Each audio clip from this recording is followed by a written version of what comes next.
They said the old monk carried a teaching that could end suffering overnight. Yet the village laughed as if peace were a bad joke. And maybe that's why Sarah felt a strange chill when she first saw him walking through the monsoon mist.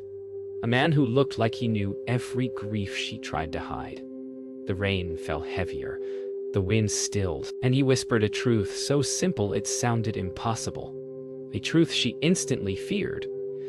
Because what if suffering survived only because she kept feeding it? And if that was true, what was she without her pain? Sarah tried to walk away, but the monk's words clung to her mind like wet cloth, and every step felt heavier, as if something inside her already knew she had heard a truth she was not ready to face. Mira begged her to ignore him, yet silence kept following them down the muddy path, asking why the simplest teaching in the world frightened the human heart the most. By midday, the village was alive with voices mocking the monk, calling him strange, useless, even dangerous. And though Sarah tried to laugh with them, the sound felt hollow because a quiet part of her wondered why people hated anything that threatened their suffering. Why comfort was found in pain they claimed to despise. When the monk sat beneath the banyan tree outside the village, children threw pebbles and adults pretended not to see.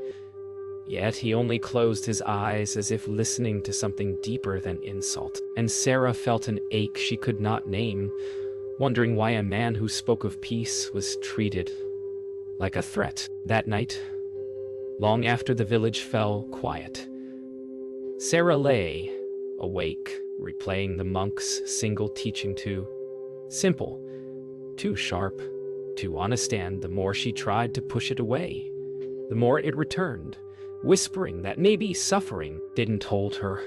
Maybe she held it.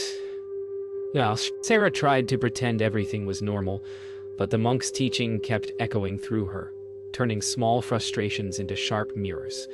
Every word Mira spoke, every chore that went wrong, every fleeting irritation suddenly revealed how quickly she clung to pain.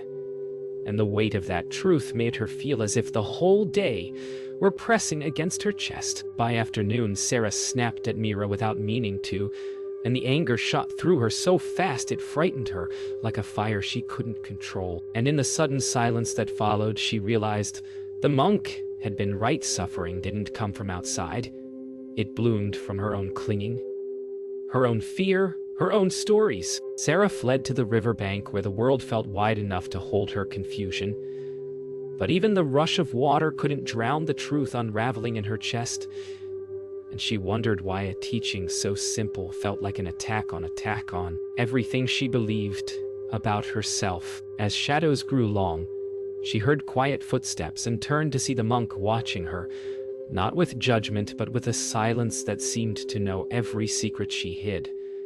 And the gentleness in his gaze broke something loose inside her, leaving her unsure whether she wanted to cry or scream. The monk sat beside her without a word, letting the river speak for him. And after a long silence, he finally asked why she fought so hard to keep the very suffering she begged to escape. A question so simple and undeniable that Sarah felt the truth crack open inside her like thunder in a clear sky. When the monk finally spoke again, his voice was soft, yet painfully direct, telling Sarah that no one truly fears suffering, they fear seeing how they create it. And those words stung more than any insult because they felt too true. She wanted to defend herself, to explain, to escape, but his quiet gaze made every excuse collapse before it even formed. He asked her to notice the space between her thoughts, the brief moment before anger rises, before fear takes shape, before pain becomes personal. And she tried but instantly felt overwhelmed because seeing her own mind so clearly was like standing before a storm she had avoided her whole life. Nourish tea. Her breath trembled as old memories surged, lost moments, harsh words, unhealed wounds, and the monk simply told her not to push them away, to let them rise and fall like waves. And hearing that made her feel both comforted and terrified, because she had spent years pretending she was stronger than her hurt. Then the monk told her something that cut straight through her. Defenses that suffering survives only when she believes every thought that appears. And if she stopped believing them, even for a moment, the pain would lose its power. The idea sounded impossible, yet a small part of her wondered if she had been fighting shadows all this time. As darkness settled, the monk told her to watch a single thought without touching it, without feeding it, without becoming it. And in that fragile silence, she felt something shift small, subtle, like the first crack in a long-locked door end.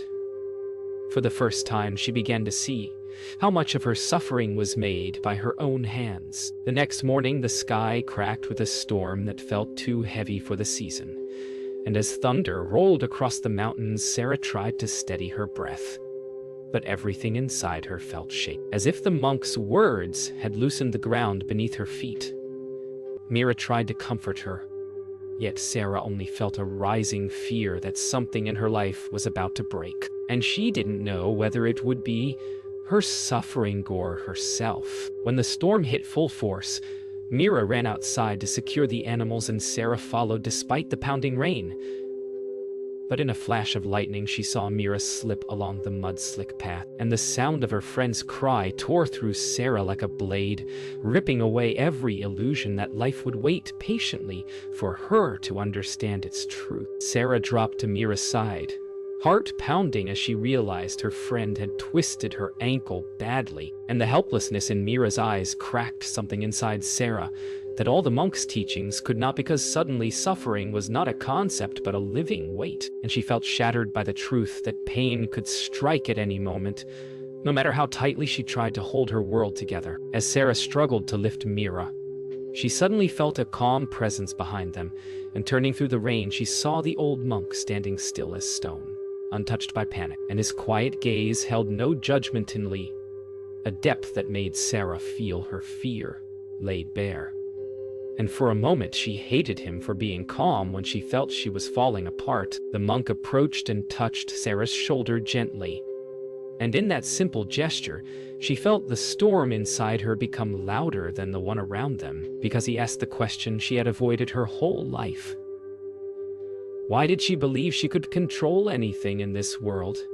Hearing that truth spoken at the very moment, Mar cried in pain, broke the last wall she had, leaving Sarah with nothing to cling to but the rawness she had always feared. After the storm eased, the monk led Sarah and Mira to the quiet edge of the forest, where the world felt washed clean. And he told Sarah to sit because the moment she had tried to avoid her entire life had finally come. She felt her breath snag in her chest as he said that the teaching humanity keeps ignoring is not hidden, not mysterious, not beyond any on it, is simply seeing reality without the stories we add. And the thought terrified her because she realized she had never met life without a story. Oh, the monk asked Sarah to notice her suffering in that very moment, not the storm, not Mira's injury, not the past or future, but the tight knot she created inside herself every time she demanded life be different than it was. And his words hit her like truth she had always known but never dared to say aloud. And for a breath she felt the world pause around her. He then asked her to look at a single leaf falling from a branch and told her that everything in life was just like that leaf, appearing, changing, disappearing, trying to make the leaf stay. From trying to make the leaf stay, or trying to make it fall differently, or blaming herself for its falling. And in that simple moment, she felt the truth open like a window she didn't know was locked. As she breathed, she suddenly noticed how thoughts rose and faded without her control, like tiny storms forming and dissolving inside her. And for the first time, she didn't follow them, didn't believe them, didn't try to stop them. She simply watched, and something inside her loosened. A quiet release she had never felt before. So small, yet so powerful, she almost wept. When the monk finally spoke again, he said that the teaching which ends suffering overnight is this: see clearly, do not cling, let life move. And though the words were simple, Sarah felt them land with a force that changed something deep within her, as if the river, the storm, and her own breaking heart had all been pointing her toward this single moment of seeing herself without the walls she had left behind. Sarah felt strangely lighter the next morning, as if the storm inside her had stopped fighting. And when she told the monk she was afraid the peace would vanish, he simply laughed and said peace only disappears when she begins holding it. His words made her realize she had even turned into something to cling to, and in that moment she understood how deeply she had tried to control life, even when she claimed she only wanted freedom. The monk guided her to breathe with no goal, no effort, no idea of success. And as she let the breath move on its own, she felt something inside unclench, a soft surrender she never knew she was capable of. And she suddenly realized how exhausting it had been to live as if she had to control every feeling, every thought, every moment of her life. A thought rose sharp, familiar, full of fear, and instead of following it the way she always had, Sarah simply let it float through her mind like a leaf drifting in a stream, and the shock of watching it pass without becoming it brought tears to her eyes, because she realized she had always believed every fear as if it were truth. The monk told her gently that letting go does not mean forcing anything away, but simply seeing that she never truly held anything to begin with.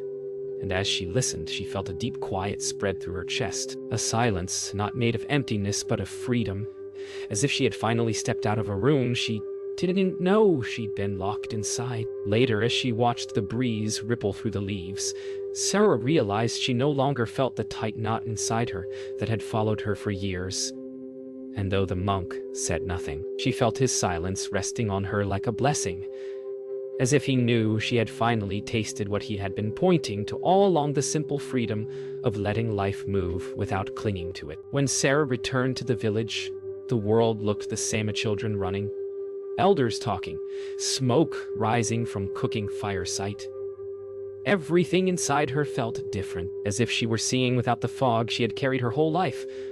Mira walked beside her with a softness she hadn't shown before, and Sarah realized she no longer needed the village to change for her to feel at peace, because something inside her had already shifted in a way that could not be undone. When Sarah tried to share the teaching with the villagers, they listened with polite curiosity before returning to their arguments, their worries, their fears, and she finally understood why the monk said humanity keeps ignoring the truth, not because they cannot see it, but because letting go of suffering feels more frightening than suffering itself.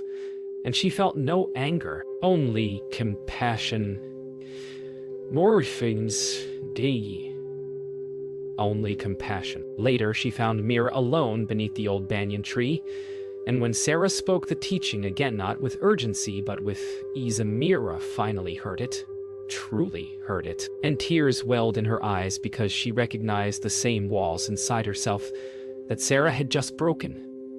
In that quiet moment, it felt as if the world paused to witness two hearts opening together. That evening, Sarah searched for the monk to thank him, but when she reached the forest path, he was already walking away into the fading light, leaving no words, no farewell, only the quiet presence he had carried since the day he arrived.